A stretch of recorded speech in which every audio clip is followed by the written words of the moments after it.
Good evening and welcome to ELOSOFUMARTAKES. This is our 52nd take. Happy 1 year anniversary to me, myself, and I, but not really, because we are celebrating all the fantastic people that made up our 52 takes for this past year. I can't believe a year has come and gone. And so I want to kick off the 1 year anniversary show right. And I want to thank personally, I want to thank each and every one that I've talked to in the last year specifically. But to our guests, first and foremost, I really have to hand it to all these folks: Fernando Zacharias, Hector Alfonso, Eric Espinoza Jr., Boston Jimmy of Stogie Press, Chris Noteboom, Aaron Loomis, Bill Ives, Brandon Luna, Melanie and Anthony Cantelmo, Eric Gatormson, also known as Master Sensei, Nicholas Jimenez of Cigar Snob Magazine, Phil Schmitz, Terrence Riley, Trey Andrews, Miguel Shodell, Eric Gustafson, Enrique Sejas, Skip Martin, Hector Alfonso, it's the second time, Rob Rasmussen, Patrick Vivallo, Nate McIntyre, Jim Stanko, Juan Cancel, Kim Jackson, John Carney, Casey Hogan, Spencer Drake, Grace and Gabe Alvarez, Paul Costo, Brian McGee, and Trey Andrews once more. Dr. Gabby Caffey, Klaus Peter Kellner of Davidoff, Chris Topper, John McTavish, Mo Molly, Rainier Lorenzo, Kyle Schmeltzley, Richie Otero, Jared Trudeau, Mike Bellady, Barry McDonald, Tom Lazuka, Juan Martinez, Trip Waldrip, and Dennis Fang. And I am forgetting one very, very, very important person. And that is who our guest is tonight. I didn't forget him at all. It all started with our first take at Lizonapalooza 2017. I sat down with this man, and I sat down with this man and talked a lot about cigars over the course of that weekend.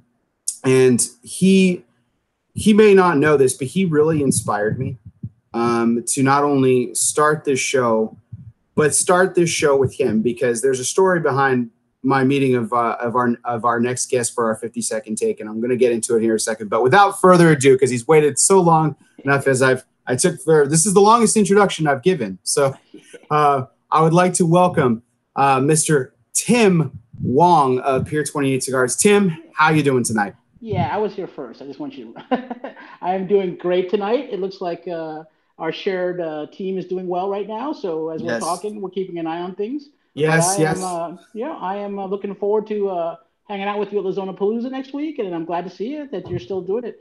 I watched you grow in a year. I've seen that guest list. It's been an impressive year for you, brother.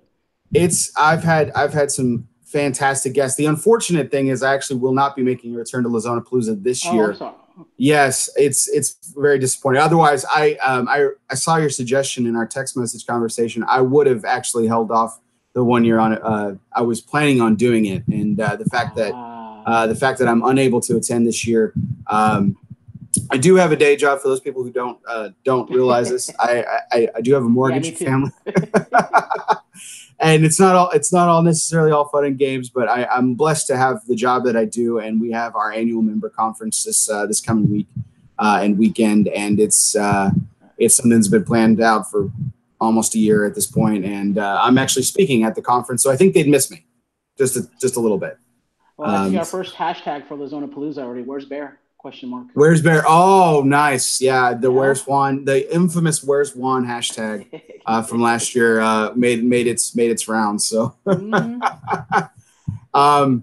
it's absolutely fantastic to welcome you back, Tim. I know it's taken a year, but the reason why I want to get right into this, the reason why you, among other things, were kind of the inspiration for the show is as we were going as we being William Cooper of CigarCoop.com, my partner, I'm partners with him on the Cigar Coop Primetime Special Edition show. As we went into Lizonapalooza last year, he's like, hey, we're going to be doing this rapid fire episode. We're going to be getting person after person on, and I'm going through the list of potential guests, and I'm kind of doing some reconnaissance. I said, listen, man, I'm good with everything. I got to tell you, I'm excited to meet all these folks. I got to tell you, I have never smoked, don't have, couldn't tell you the first thing about Pier 28 cigars. So I really, I have no idea. I'm going to just lean on you for that one. Mm-hmm. And he's like, oh, Tim's great. Don't worry about it. No big deal. And so I was like, listen, I'm not going to be that guy. I'm not going to be the weak link of the chain. As soon as we land, as soon as we touch down in Miami last year, I find out where you are, I make a beeline to you, and I start like seriously chatting you up about your cigars, about, you know, stuff in general, man. And you were incredibly gracious, and just, you know, I got more than I bargained for, man. You filled my head with knowledge. It was You just let awesome. me talk. You know, if you wind me up and you let me go, I'm going to talk. So the you know, last year when we had you on for the first take, we talked about the Maduro. Of course, the Habano was your very first cigar, which I got right now. I'm about to light up. It's got 1 year of age on it. I'm so ecstatic. I wish I could join you, but I'm broadcasting out of my house, and unfortunately, sadly, the cigar guy doesn't smoke in his house. But I will smoke as soon as I get out of here. So hopefully to celebrate the Dodgers losing. Yes, that's what we're all hoping for. But I'm glad you've got one, so that sounds good. I appreciate you having one for me. So yeah, so here it is, the Pier 28 Habano. This is the first cigar that you released, the first line, and this particular cigar has 1 year of age on it, and it was a blend I instantly liked, and then the Maduro we talked about as well at length, because it was. What was unusual about it was it has a typical Maduro wrapper, being the San Andreas, but it's very not your typical San Andreas cigar.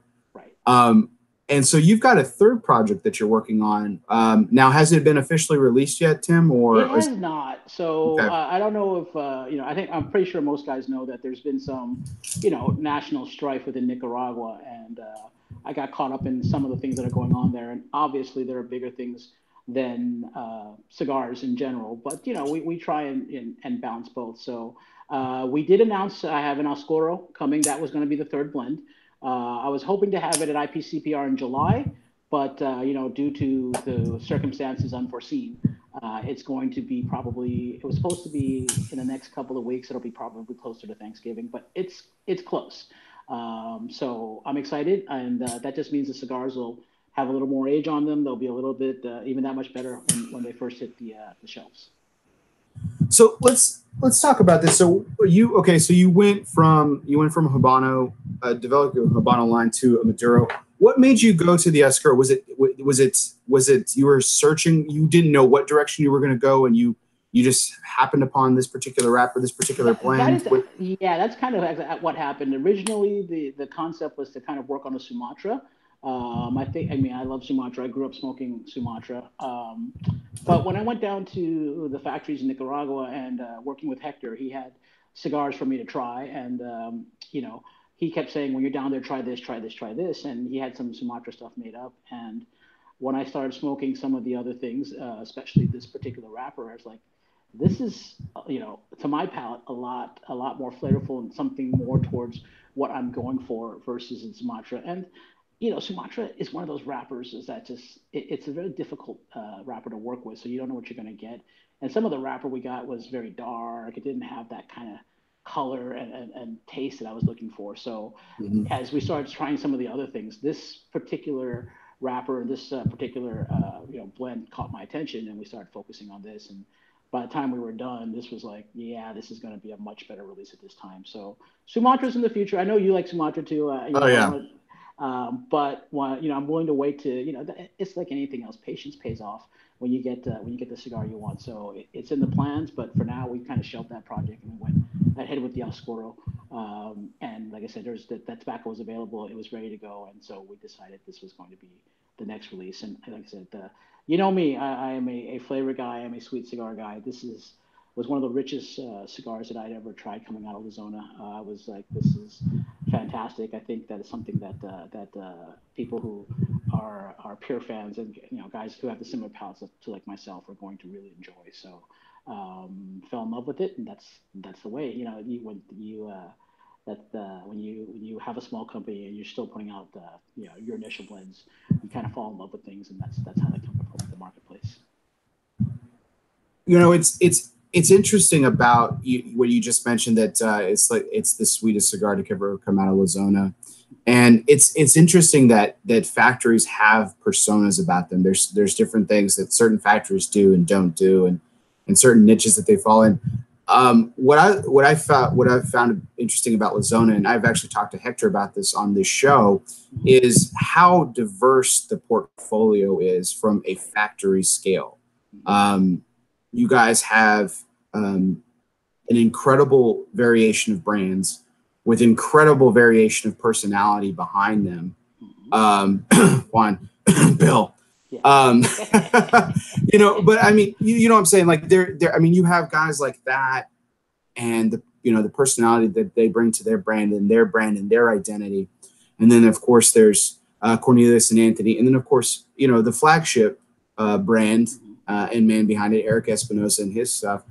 And then Pier 28 Cigars. I cannot for the life of me imagine a more diverse group of guys that get together. And yet y'all work so well together, and it's very cohesive, and it works extremely well. So I find it incredibly fascinating, but also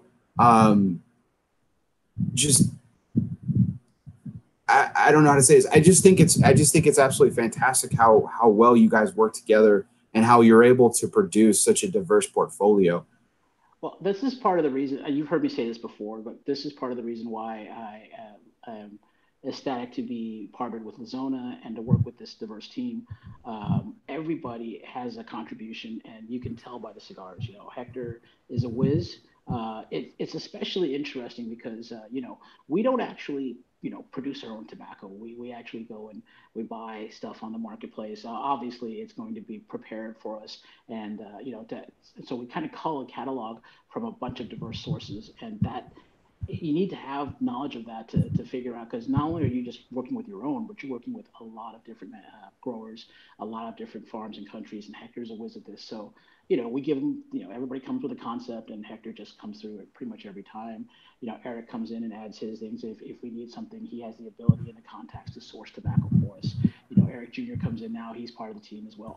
Everybody has a role to play, and so those of us who manufacture cigars in Luzon are very lucky, and like I said, I'm blessed to have access to resources like that, and it keeps our cigars consistent as you smoke them, but very, very diverse. I mean, we're just growing too. You look at that cigar you're smoking was one of the first to actually feature Dominican tobacco, because Lozona is a Nicaraguan factory, and Espinosa and brands we use Nicaraguan backbone, but now we've branched out. You saw the reggae with the Jamaican. We've got Honduras in there now. Hector's just starting to tap into his power as a blender.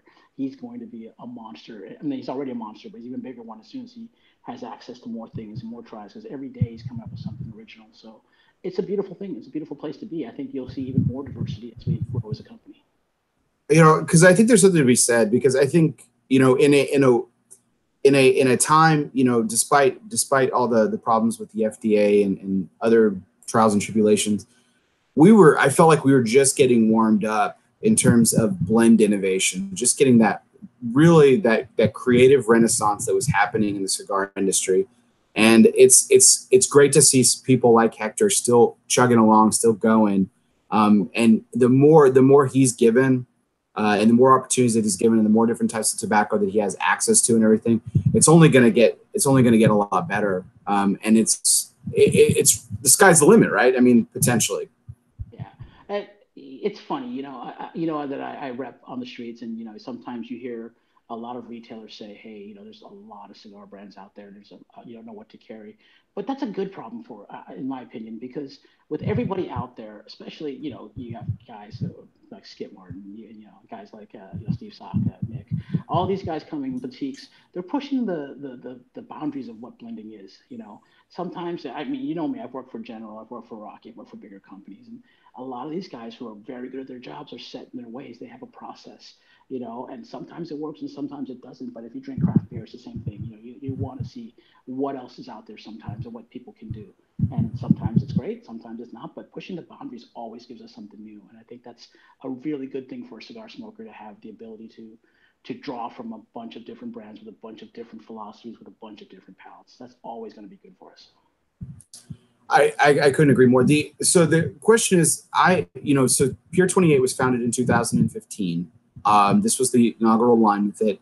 So, and you've known and worked with Eric. You've worked with Eric Espinosa off and on for the last 20 years. You've known him for the last 20 years. When it was time, when you decided to found the company Pier 28 Cigars, was it even a question that you were going to be manufacturing your cigars out of Lizona, or was there an exploration process involved, and it just ultimately brought you back home, or how did that work out? So at the time I was working for, a larger company, and Eric and I go back. I've smoked his cigars since the Rio and Vibe days when he was paired up with Eddie Ortega. I was there, when the 601 first came out, and I've known that he's always had a great palate and the ability to manufacture some really, really good cigars. And I think you hit it on the head. I think one of the things that people ask me all the time is that same question you asked, and I think the biggest thing was the comfort and the trust factor. You have the ability to talk to other factories, and there's a lot of good operations out there. And what it comes down to is a gut feeling as to who's going to be able to produce what your vision is going to be, what the kind of cigars you want. And I'll tell you the story. When I was working for that company, Eric had just split up. He had just opened Lizona, and he's like, well, I know what you want to do, and in a couple of years when the factory's up and running in a good position, I'm going to come and talk to you, and I think we're going to work together again because you're going to like what we'll be doing. And he was absolutely correct.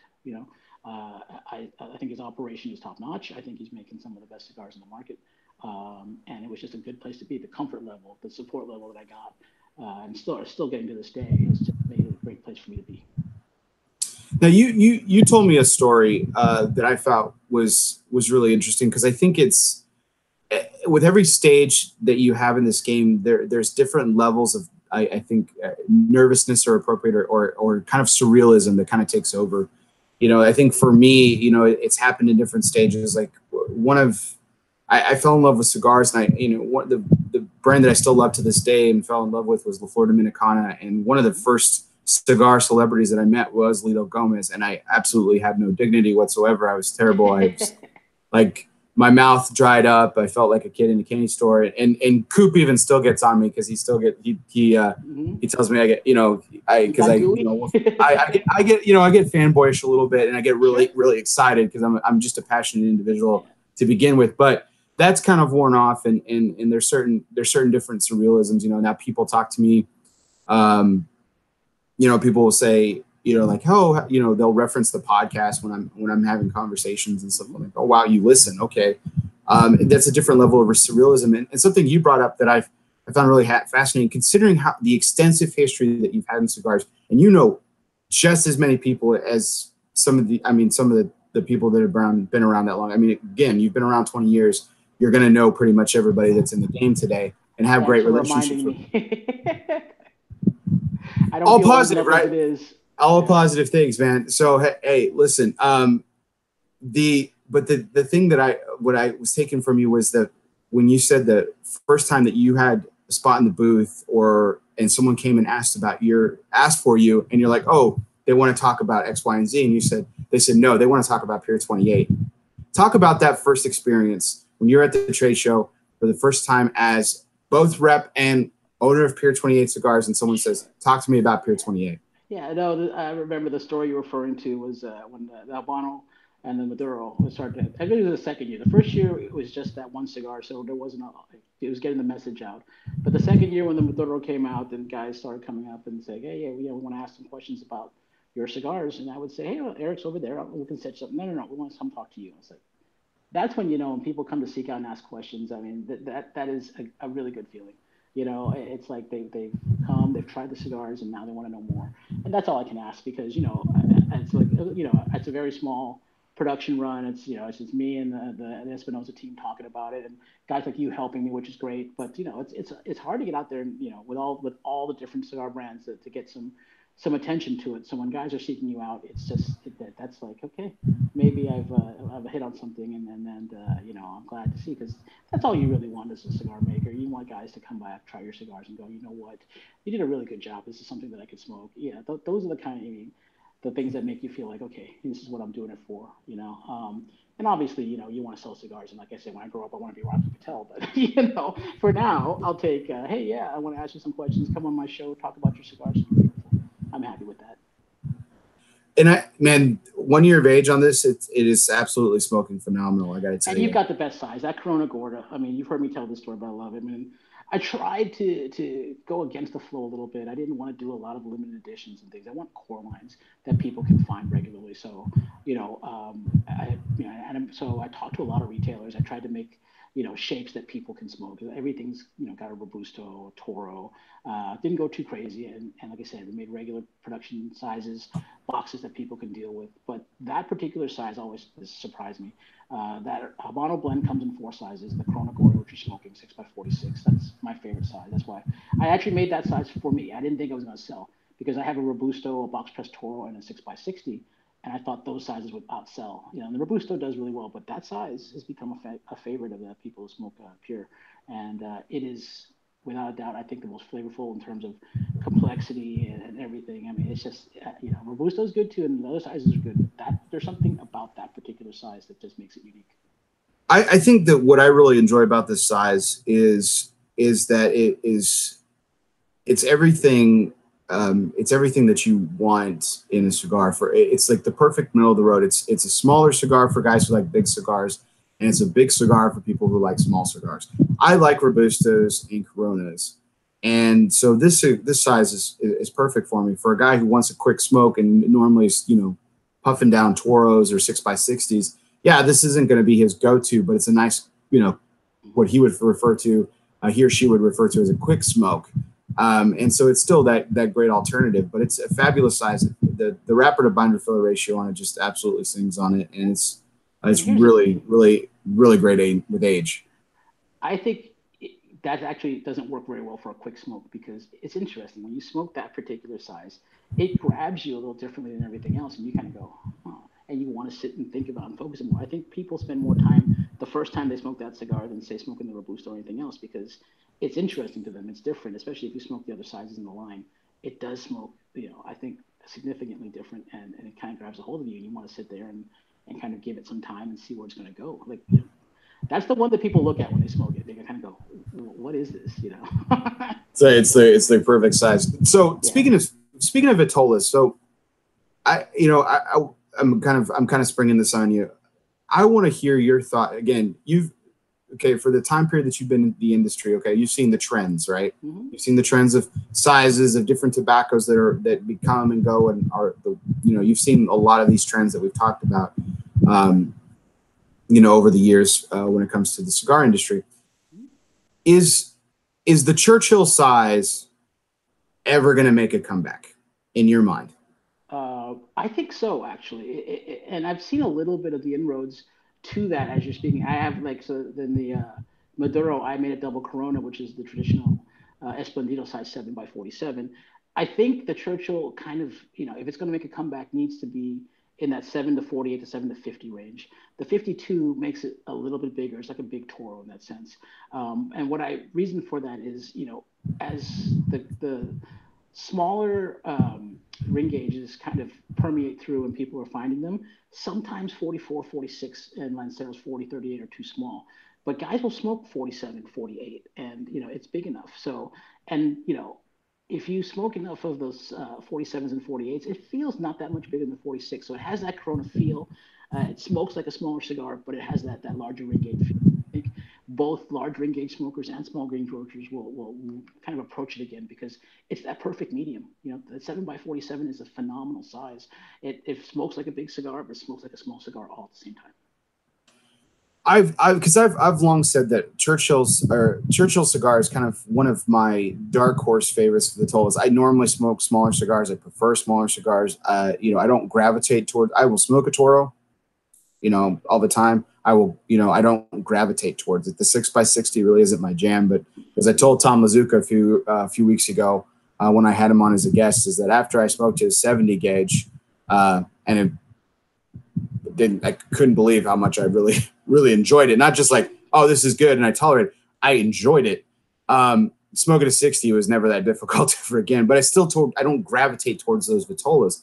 Mm-hmm. But the Churchill, what the Churchill gives to me, and it's even more different than a Lancero, is it provides that really luscious but cool smoke because it has all that way to travel, up the cigar, and the flavor complexity to whatever blend we're discussing. It really takes a different take off of it than if you were to smoke a Corona or a Robusto or a Lancero even, or something like that. So that's what I really like about the Churchill Vitola is I think it's underrated, even though for a period of time you can argue that it was probably the most overrated or most overdone, because of the namesake, and two, that was the Hollywood cigar, a big executive sitting in a big chair with a long cigar, and that was of course a Churchill. So it had its day of glory, and it's kind of dissipated now, and I'm hoping for a resurgence. So I can tell you from my sales experiences that,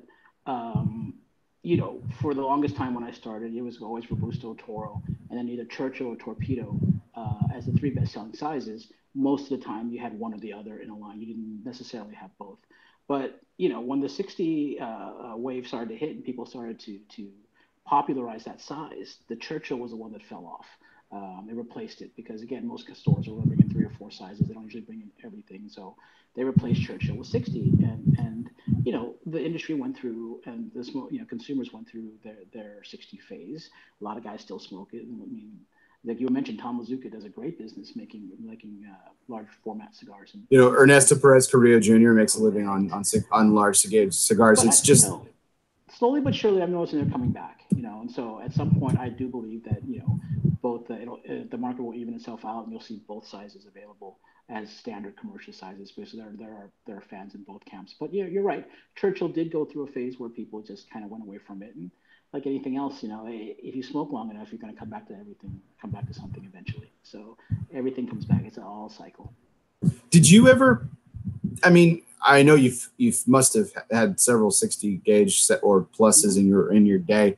Was there ever a time where that was what you were craving? That was what you gravitated toward at any point, or was it never your bag? Was it sometime your bag?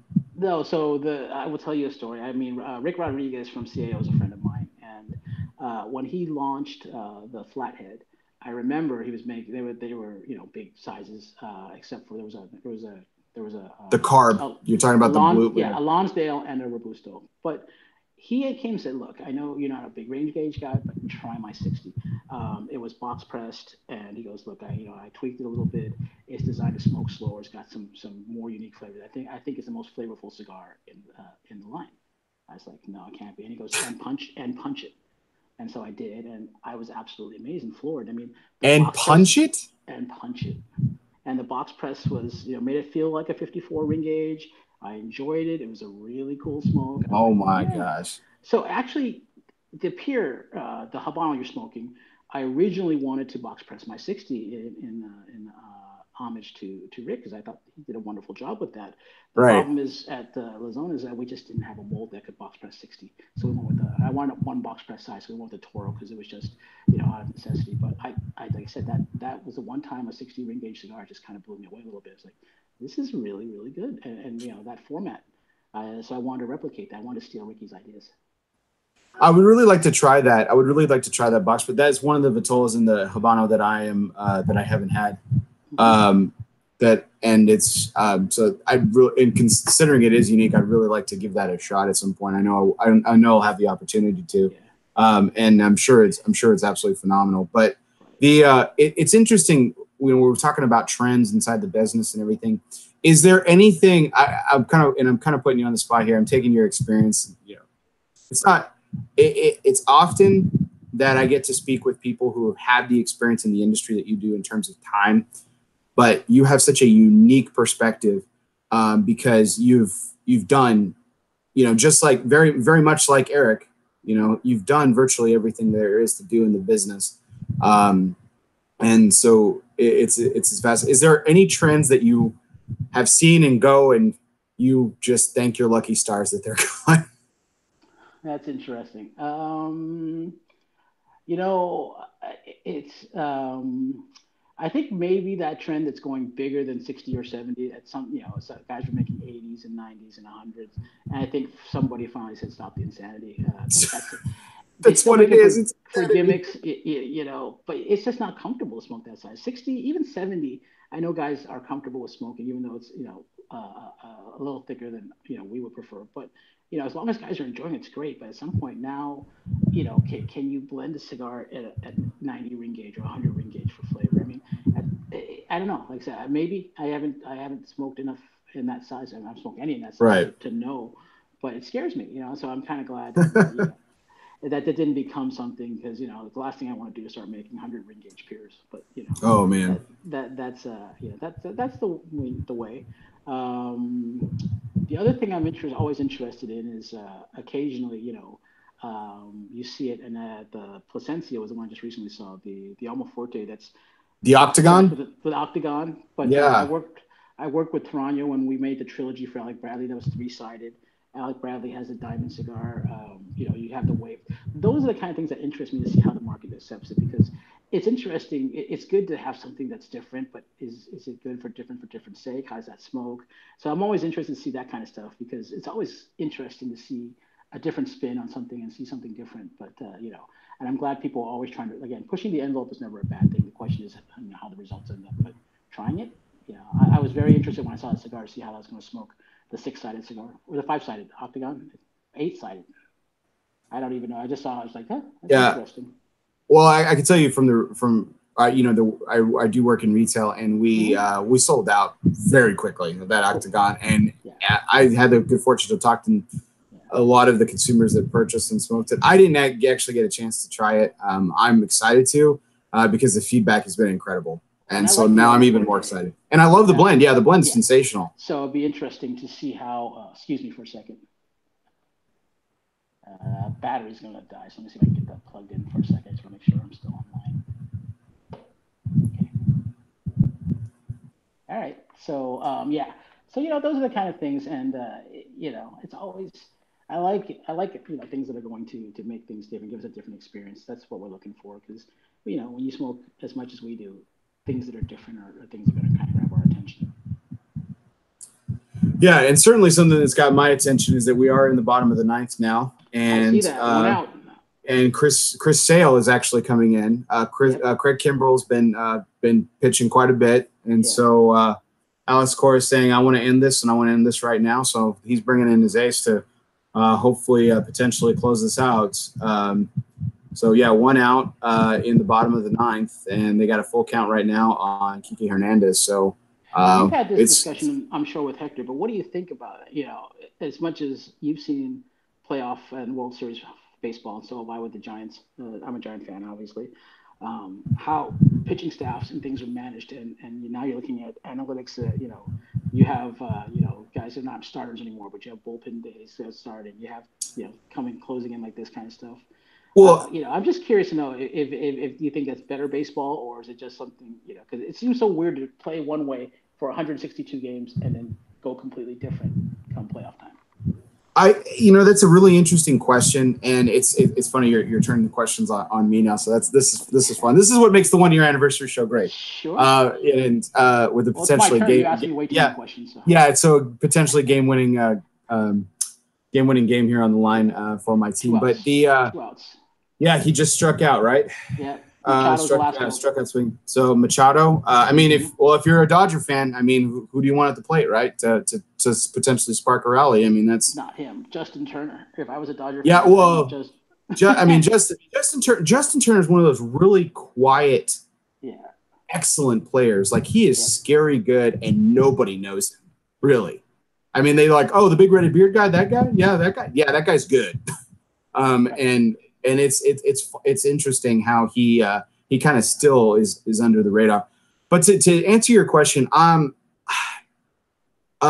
one of the most people that I have the greatest admiration for, from a lot of different points of view, is John Smoltz. And John Smoltz had an amazing pitching career. I watched him because we didn't have a lot of money growing up. So a lot of the baseball I watched was playoff baseball because it was on network television and TVS and stuff. So I got to see John Smoltz pitch throughout his career quite a bit. And John Smoltz had Tommy John surgery. He came back and he became a closer. Then he switched back to starting. I mean, he had an amazing career. And he basically had 2 Hall of Fame careers in one, because he could have been the Hall of Famer as a closer, as a reliever, and he could have been Hall of Famer as a.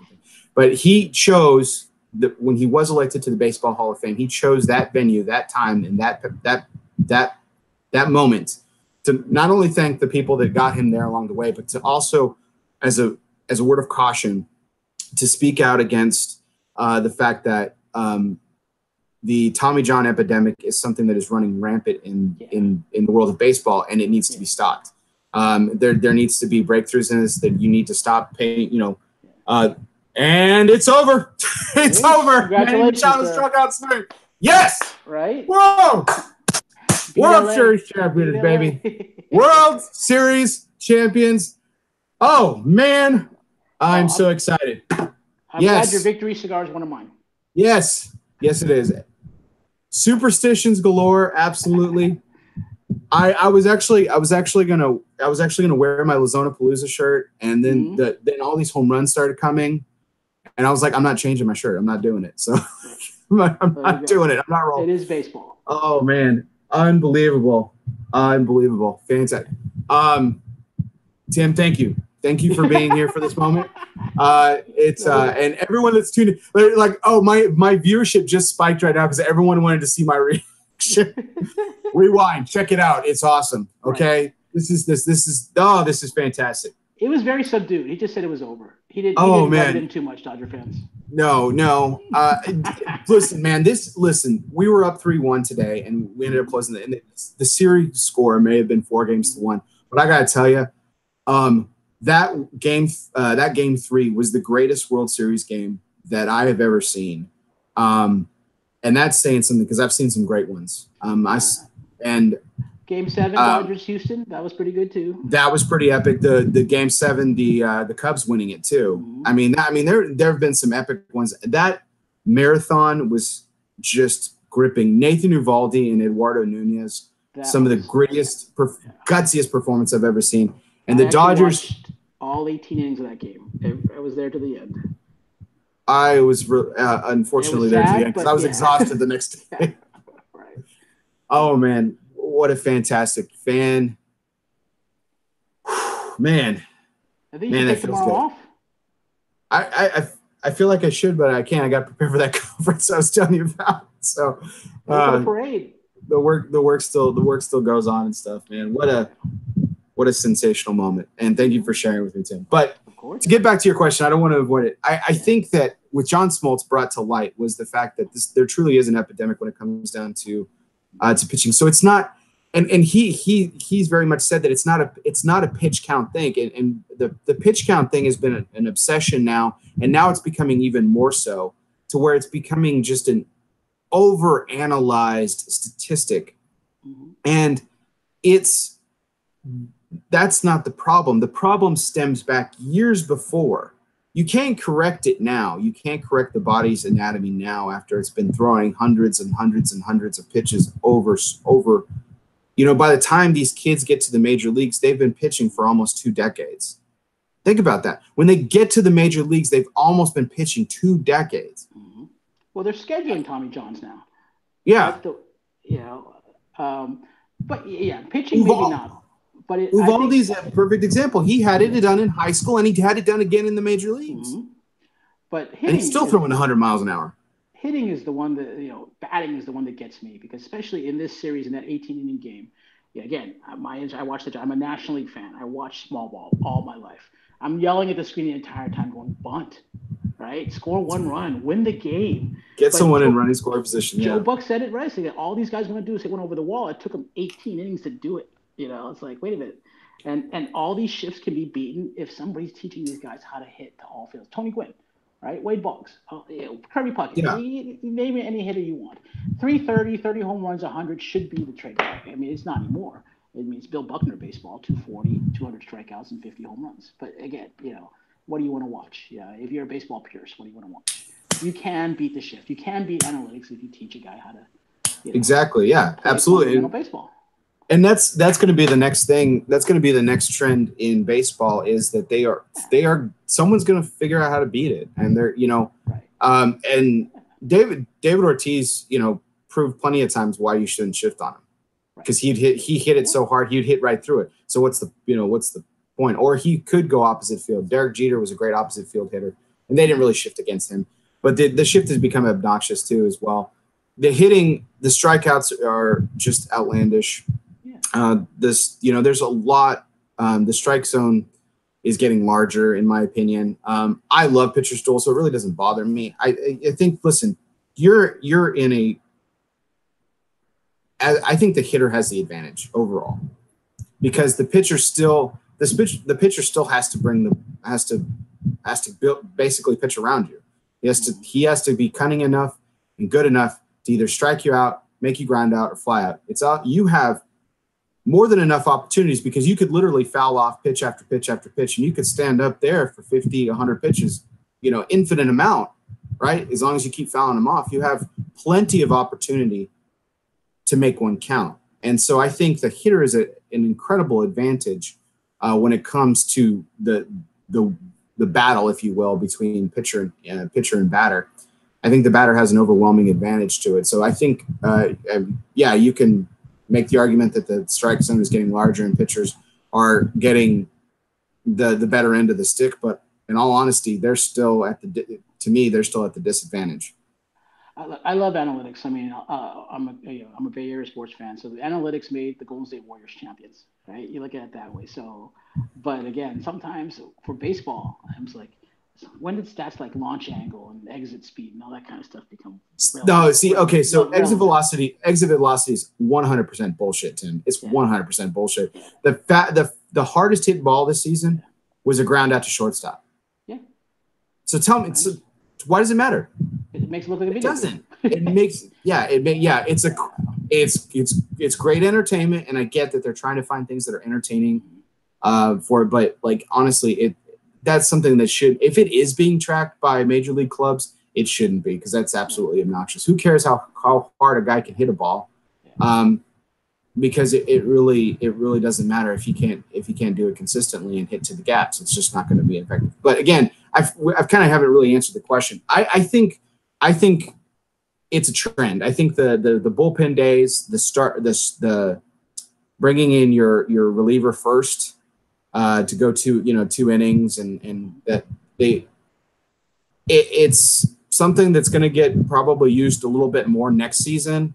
And I'd say by the time 2020 rolls around, we're going to be seeing less and less of it again. It's going to be kind of like the wildcat offense of baseball. Good analogy. And I think there's a time and a place for it. In a 162 game season, you do bring in spot starters and everything like that. But at the same time, you want to preserve your arms. Right. And having a bullpen day really doesn't do that. I can't really see the argument where you're saying, hey, a bullpen day is going to really help preserve our arms, because you're basically taxing your bullpen at that point because you're already dipping into it from the very first pitch.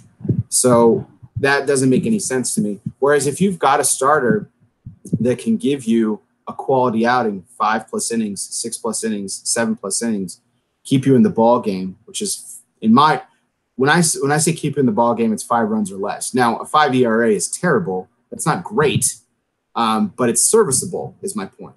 So if you've got a guy who can throw 150 innings over the course of a season, has a ERA about 4.5, that's a guy who's keeping you in the ballgame consistently. No, he's not great. He's not Hall of Fame, but he's serviceable, and he's serviceable at a high level. What you really want to avoid is that 6, 7, 8 ERA, that guy that's too wishy-washy, or a guy who can't get consistently, even if his ERA isn't that great, is better than that, but can't get you out of the 4th inning. It's bad. I'll tell you who was actually really notorious. It was really interesting. He's a Hall of Fame pitcher who was really notorious, man. If he got shelled in the 1st inning. He couldn't get out. He blasted him. Tom Glavine was like that. Mm-hmm. Tom Glavine, if he got out of the 2nd inning, dude, you weren't going to hit him that day. Right. You weren't going to hit him. Yeah. You had to get to him early, or else you just were not going to touch him. Yeah. He was going 7, 8 complete game but I think all day. The Braves were like that too. It was the same with Maddox. If you didn't get him early, he had you all game long.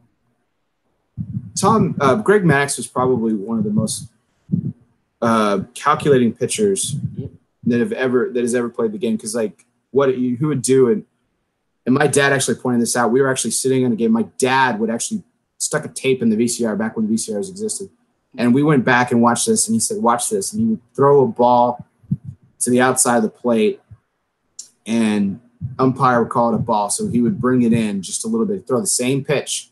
He would bring it in just about a quarter of an inch and a half an inch each time over the course of the first couple of innings to where that umpire called it a strike. And then he started hitting that spot every time.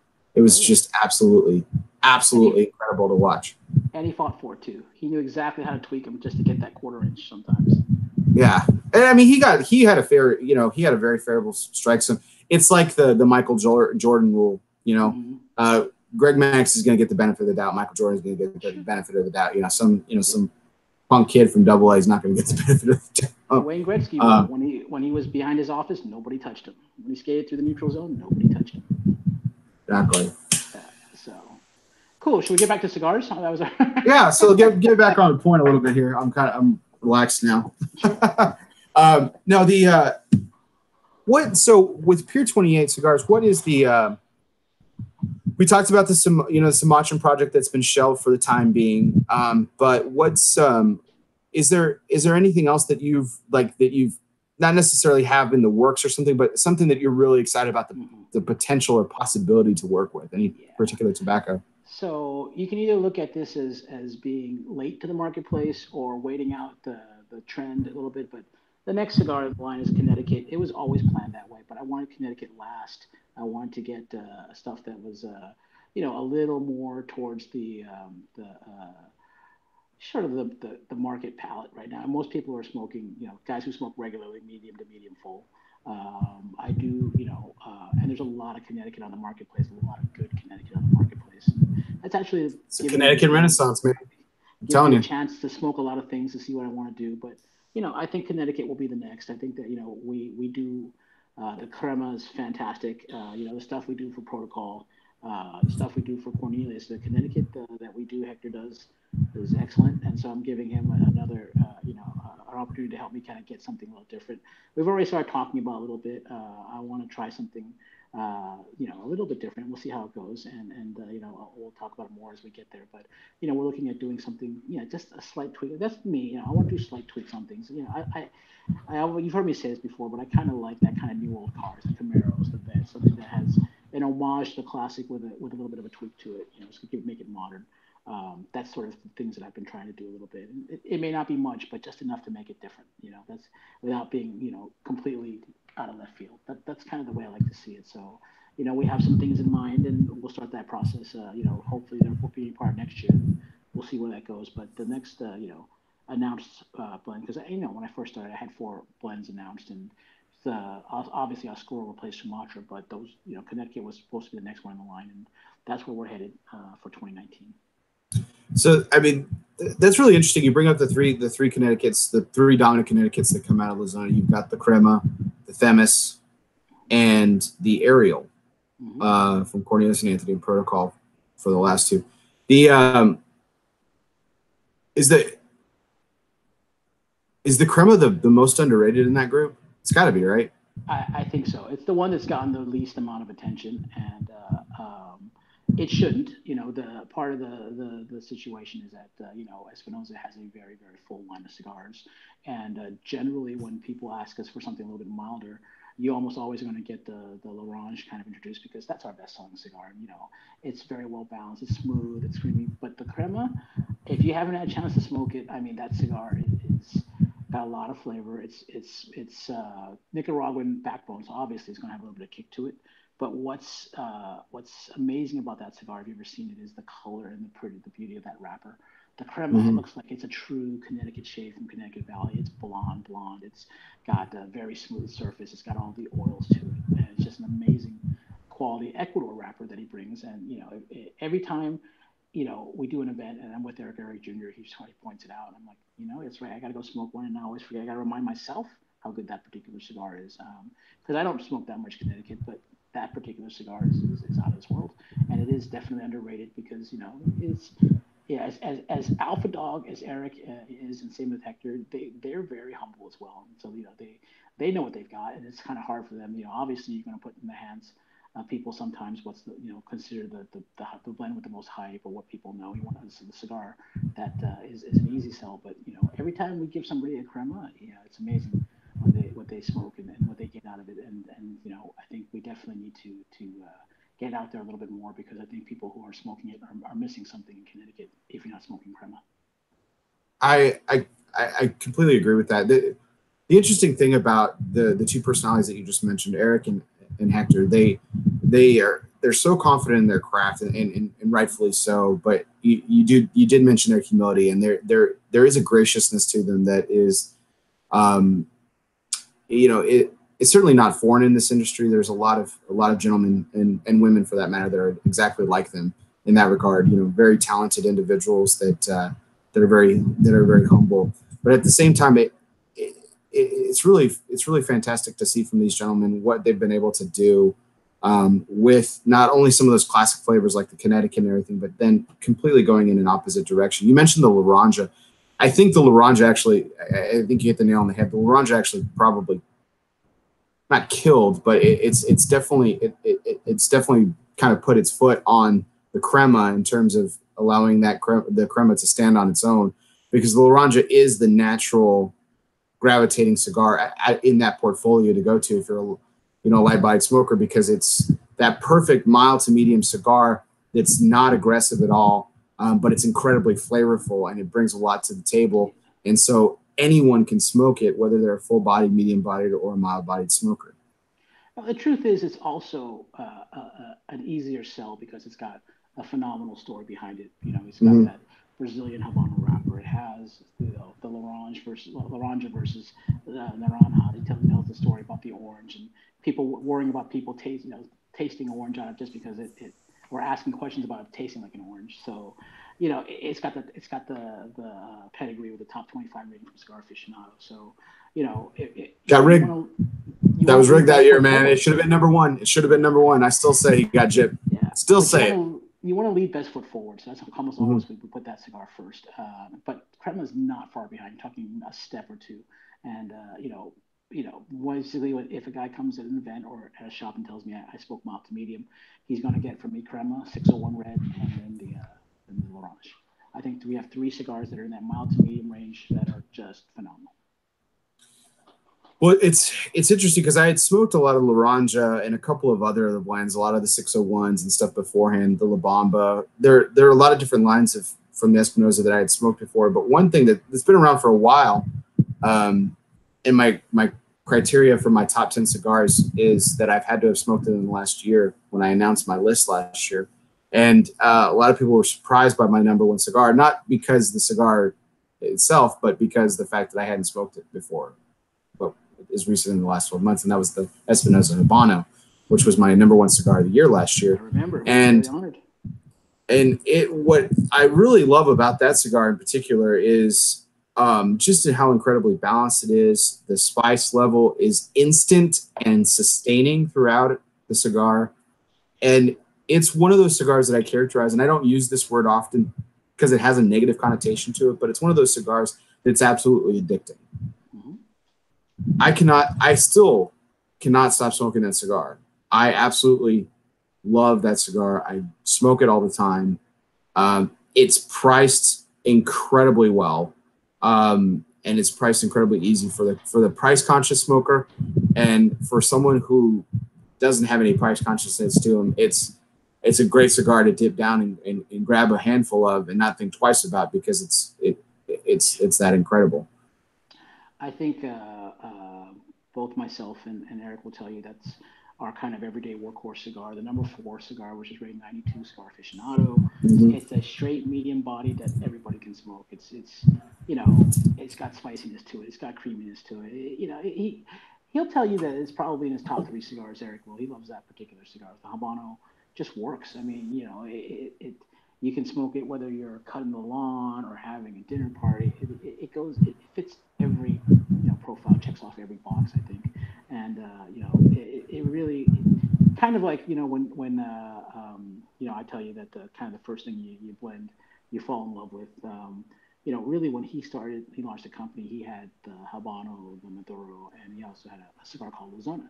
And, you know, those are the first three blends he came out with for Lizona. I think that Habano for him is always going to have a soft spot because that's sort of one of the first things his new factory produced. And he has, you know, and it smoked well in the previous version, in the old packaging. This version smokes equally just as good. It's always been, you know, one of those cigars that just works for us. So you know, he'll tell you Habano's probably his favorite wrapper because we use a lot of Habano wrapper. That's, you know, possibly the best one we make.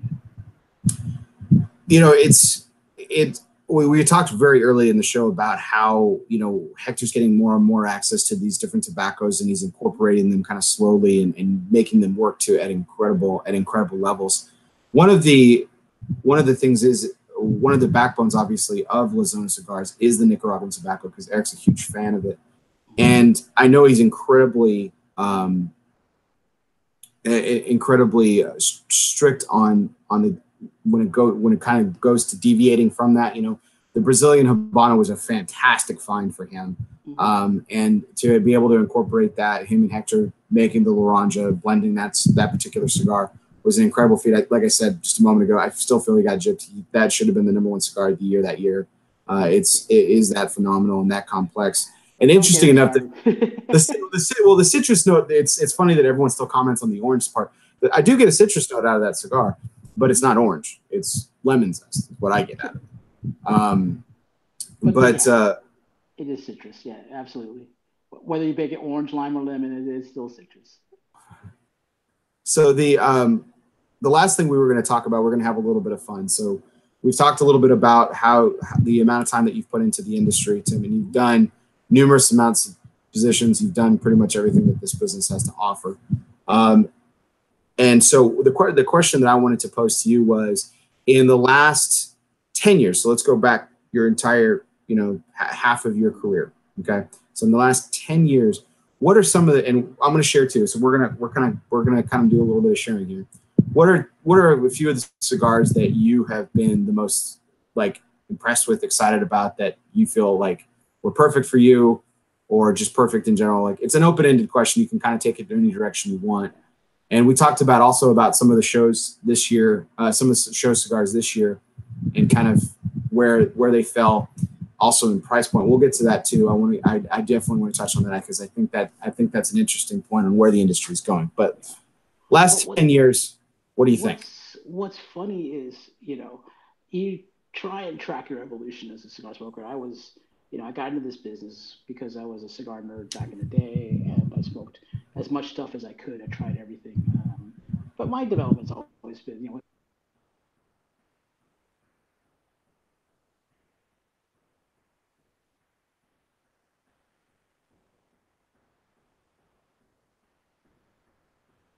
Tim?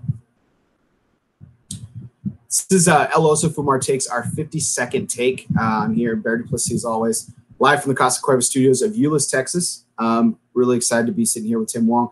Tim's got a little bit of a technical difficulty, it looks like, so we're going to get him back on here in just a moment. But we're going to have him kind of figure this out, and we're going to try and get him back on in just a moment. So if you'll bear with us, we'll go ahead and get this started, and we'll make this roll. So I posed a question to Tim about the last 10 years and the cigars that have kind of captivated him. And so to that point, I wanted to get his particular thoughts on the last 10 years and some of the cigars that he's really enjoyed over the last 10 years of him. So I wanted to kind of bring a couple of cigars in my mind. We talked about the Espinosa Habano just a moment ago. That's a very, again, fabulously priced cigar that's tremendous, and is great on the wallet, but it's just fabulous on the palate. It's one of those cigars that I was really surprised by, really caught me off guard about how much I truly enjoyed it.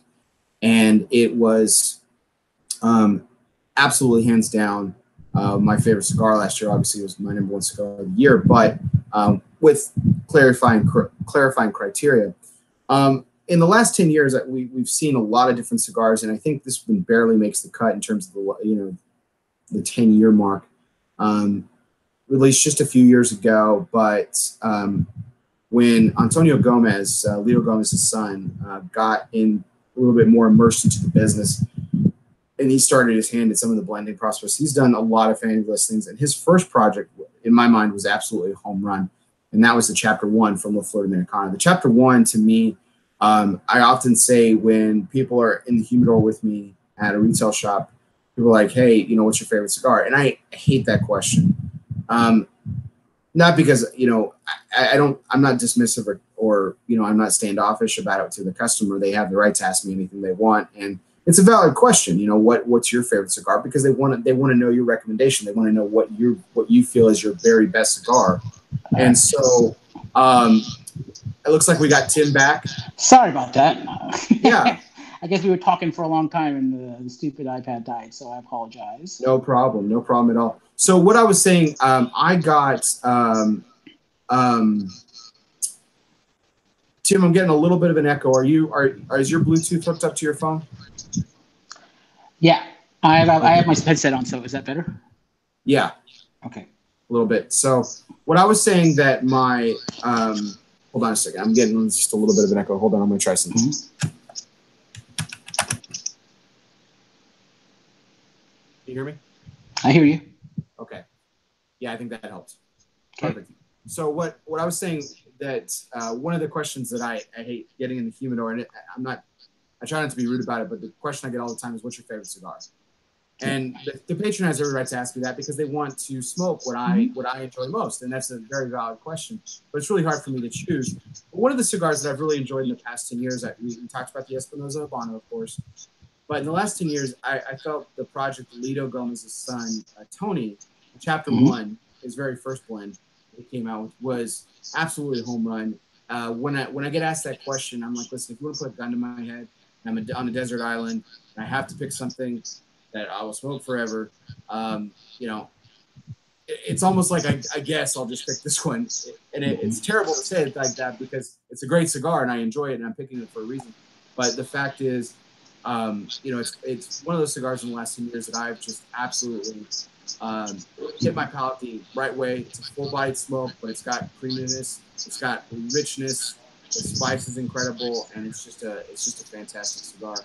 What is something else? What's one or two that you've really captivated you over the last decade? What I was heading towards before we got cut off was I could almost tell you, you know, from my time in smoking, and you know me, I smoke a lot of cigars, but I've always tried to look for something that in each line that I can smoke and I enjoy. You know, my time between General, Rocky, and all these different companies I've worked for is that, you know, you can't like every cigar in the line. It's just not really possible because everybody, you know, people, especially the companies that have been around for a long time, after a while, you're starting to blend things that are, you know, you may not want to smoke, but you know, there are people who do. You know, my palate is firmly Nicaraguan these days, but when I started, it was Dominican. I smoked a lot of Avo. One of my favorite all-time cigars when I worked for General, I still smoke, is the Dunhill, the Altameras Tubo. Avo was the intermezzo, the orange band. You know, Fuente, I loved smoking all of their sun-grown stuff. So, you know, you only know your palate, but I love, you know, almost every company you throw out, I can tell you what cigar I love. You know, these days my rotation is a medium body, full flavor, very similar to the Habano. I love the Herrera Esteli. I love the Cabernet from Illusion. You know, I will smoke. Padron has always been my favorite. You know, 64 Torpedo Maduro. So, you know, now these days I like smoking, you know, some skip stuff. I like the Silver Mesa from Saka. I like the original White Wednesday. Those are the cigars that are in my palate. You can tell if you smoke, you can see a pattern here that, you know, that those are the kind of cigars that fit my bill. So that's the kind of rotation I go through. Unfortunately, as I work more, I cover a lot of territory these days. I'm not as connected to the really small boutiques. Like, you know, I'm not that necessarily familiar with what Warp is doing or some of the other guys. Do my best to try and smoke it. I'm going to try and get there, but you know, it's weird for me now when I used to be able to tell you, you know, what cigars out there, and then some guys now coming up like, have you tried this cigar that's, you know, RX 74 something fly? He made 75 cigars for this one story. That's a little bit hard for me to chase, but I would love to try it. You know, Right. But yeah, that's what that's the philosophy that I try to promote. It's like, try everything. It may not be that easy because there's so much stuff, and it is can be a pinch on the budget. But if there's a cigar you like and you go to your tobacconist, talk to Bear, he'll tell you, oh, here's 5 or 6 things that are going to taste just like it or in the same vein, and then you go from there. That's how you develop, your palate. And then when you're ready to branch out, you go back to Bear and you go, hey, okay, so give me something out of my comfort zone. Find out your comfort zone is first and then step out of it. That's the best way to figure out cigars. I couldn't agree more. I think that you mentioned some of took the words right out of my mouth with some of the ones over the last 10 years that have come out that are really impressive. The Ilusione Epernay is a sensational cigar. Sobremesa, the Away and Say, the Laranja. We talked about that earlier this show too. I mean, absolutely. These are all cigars that have really, really, in my opinion, transcended the market.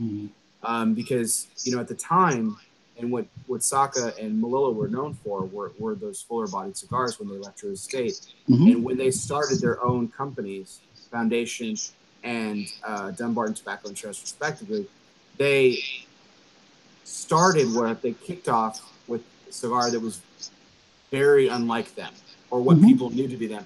And it demonstrated, in my opinion, it not only revolutionized the business, the industry, but it also demonstrated their genius and their skill level and the mastery at which they had. I think the same could be said about Eric. I mean, if you look at Espinosa, what he was known for prior to L'Orange becoming that kind of flagship cigar for us was he actually had a more full body palate. He liked, he always liked to, you look at La Bomba, you look at, a lot of the Warhead series, right. And then the L'Orange came around, and that's an evolution in his palate too. I mean, I've known the man for many years, and now these days he's smoking a lot of medium-wide cigars. He's looking for something different than what he had been looking for previously, and we get to enjoy the fruits of his labor. That L'Orange is spectacular, and I always thought it was ironic that was a cigar that put at least La Zona and Espinosa on the map versus some stuff he did for prior to with on the map. I think there are light bulb moments in our life, just in everybody's life. It doesn't have to do with cigars. It can be, it can be any kind of time.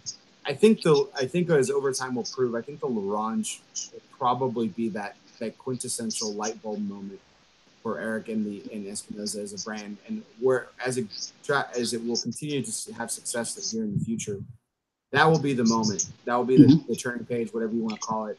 That really took it, really took it to the next level, because they were fabulous cigars before. It was known as a fabulous brand, with a great family and a great individual behind it. But that cigar transcended the status quo, if you will, and really, really took La Zona and Espinosa to the next level. Right. Well, and I think we're continuing to build on that great work. Still there? Yeah. If you haven't tried, we've got a couple of new cigars on the horizon. One's already been in the marketplace, the Se Provencia, that Hector and Eric Jr. put together, honoring the Espinosa family.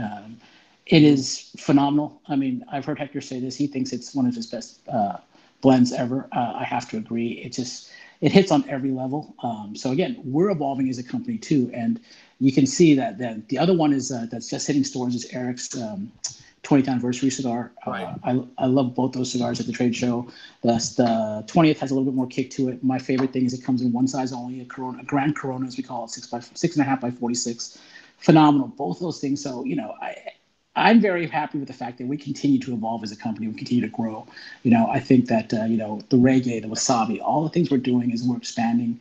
The abilities that we have to produce cigars that are going to be unique but still delicious and something that's going to hit a lot of palates and then maybe bring in some new guys to our family of blends as well. We're creating a really nice portfolio that has a little something for everybody, and that's a wonderful thing. So before we transition and segue into our last setup in question, because it has to do with the Las Provincias, that as the man who got me the only dread that I've ever smoked at the last year, your mission, if you choose to accept it, and I will reward you handsomely, is if I can get the 20th anniversary cigar, that would be phenomenal. I'm sure we can figure that out. They just hit the, as long as they let me into the humidor because they know my reputation over there. So they're going to check my ID at the door. Where are you going? How many times have you figured out where the hiding place for that key is? Right. Well, I got to start putting up distractions. Like, I got to throw a smoke bomb in the corner so I can run in there and grab something, while nobody's looking. You know what? I think you got to step up your game. And if there's anyone for the job, it's going to be you, Tim. So as we transition into this last thing, what were you going to say? I'm sorry. I was just going to tell a story about how Eric likes to introduce me as the guy that, he has to make the first 200 or 300 boxes a year that he makes go to me, just so I can smoke. So it's a true story. He did the math. I was very proud of him. He did the math. That's awesome. Yeah, I can't believe you actually did the math on it. That's yeah. Well, he did the math. Show, man, running the numbers, man. He's right. He's a very methodical guy, and I think he's one of the smartest guys in the industry. And I mean, just hands down, like just from everything that he does. I mean, he's very calculating, but he's also got that emotional and artistic side to him. So it's easy to see why he's so successful because he's able to mesh those two things. Because most people, you're either right-sided brain or left-sided brain. Numbers and sciences make sense to you, or you're more artistic in nature. And he has a very unique ability to combine both of those sides of his brain, and we reap the rewards from it. Yep, absolutely. But, you mentioned the Las Seis Provincias, a great project that you guys put together, an excellent blending job by Eric Jr., Eric and Hector. Hector, in my mind, hits another home run with this cigar. I think that it's one of the best cigars that I've smoked this year. Hands down, I can say that with a lot of confidence. What's really interesting about this, and we were having this discussion before we went on air tonight, is that it represents a transition in the industry that's going on. As we were at IPCPR this last year, that the quintessential cigars, the cigars that kind of headlined, that caught people's attention, were cigars that were being introduced, but it's a whole new price line. The wheelhouse used to be, even just a few years ago, was that $7 to $10 mark. And now we're seeing that $14, $15, $16, $17 cigar retail really kind of take over the industry. And when cigars are getting announced, even special projects or even not special projects, that seems to be the new marker. We talked about Las Seis Provincias, but like the Sin Compromiso from Steve at Dunbar and Tobacco and Trust. You mentioned a couple of others before there. What were a couple of the others for the show? Well, what we were talking about, which I thought was very interesting at this show, was you're exactly right. That top shelf pricing was reserved for a handful of companies, and there are very few companies that were regularly successful with it. And again, it just shows you the evolution of our industry, especially with the smaller companies, the boutiques that are, now going out of that comfort zone and getting people to follow. So I was pointing out that the $12 to $15 price point was a very successful price point at the show. And when the cigars hit the shelf, it reflected that the consumer maybe is willing to kind of step out a little bit, try something, or they're going with the brands they trust. So the brands we were talking about, Ramona Jonas from AJ Fernandez, Say Provencia, which is a $16.50 price point. Ramona Jonas, $12 to $15. The 15th anniversary Tatuaje, that $12 to $15 price point. The one-off from Illusion, Sin Compromiso. It's wonderful to see people recognizing that, hey, that little higher price point, you're getting a quality cigar for it. There's a reason for that price point. Recognizing, not to dismiss it as, it's just an expensive cigar, I'd rather smoke this. Because, there are some guys who are price point smokers. And to watch them go kind of out of the comfort zone, like we talked about, that's been a theme for me. Yeah, step up and experience it, even if it's just once. But if you try it and you like it, and these cigars are doing well because people are realizing, hey, this is actually worth a couple of bucks, and that's a great thing for our industry too. And I'm not just saying we all have to go there, but we're always going to have cigars at every price point. People have to be comfortable with what they're buying, and that's an important part for all of us to remember. But it's nice to see that, hey, this kind of price point for the quality of the cigar you're getting is something that people can be comfortable with. Because I think the industry took note of, because I think La Aurora with the the Preferito series, you know, the Ruby, the Emerald, that proved to be a staple in that price point and something that cigar smokers were willing to pay for. And if you want to go opposite end of the spectrum, La Aurora is a much larger factory, but if you want to go opposite end of the spectrum and within the same country, actually in the Dominican, the Debonair from Phil Zangi was another example of how that $15 price point you could plant a flag in that and run with it. And so I think now that, again, you mentioned brands that you trust are stepping up their game, placing a cigar in that price. It's not as uncomfortable as it was even just a year ago because of the success of these other companies. And then now with the success of these cigars are coming with them because they're hitting the market and they're flying off the shelf. People are selling out of them left and right. The Cinco de Caras is another one from Florida, Nicaragua, celebrating their 50th anniversary. And that's another example of that cigar in that price range. It's actually a little bit high. The Perfecto is actually a little bit higher than that. But it's something that's proven, and it's a trend that's not going to go away, I think, because, again, cost of material, inflation, all that stuff, taxes, and then, of course, with these new FDA costs that may or may not come down the pipe. I mean, you're only going to see cigars go up in price. So it's nice to see that the market is not the consumer is actually not priced out. They're comfortable with going with that $15 price point because I think it's going to benefit them in the long run. Well, let me end with this. You know, I make this this statement at almost all the events I do, and I say it because I believe it. There's only one kind of learned in this. Am I being cut? Am I cutting in and out? Or just a little bit. Can you hear me? Yes. Go ahead and start over. Yeah. Let me see. So the one thing that the statement that I always make and tell people is, look, there's only one kind of truth that I've learned in this business over the years that I've been here, and that's smoke what you like what you smoke. So if you see a cigar and that price point is okay, but you absolutely love it, you find it, then nobody can say anything. Don't let anything restrict you from trying something. You know, if you have the means, it's something that's interesting to you, smoke it, and if you like it, that's your cigar. Nobody can take that away from you, and that's really the only thing that is going to be, I think, absolutely true in this business every day of the week. Absolutely, and as always, Tim's words of wisdom: smoke Wong and prosper. And prosper. Thank you, guys. Congratulations. And if I don't see you at Palooza, I'll see you probably at the show this year, huh? Next year? Yes, absolutely. Yeah, I'm real excited to catch up with you again, Tim. Right. Thank you so much. Yeah.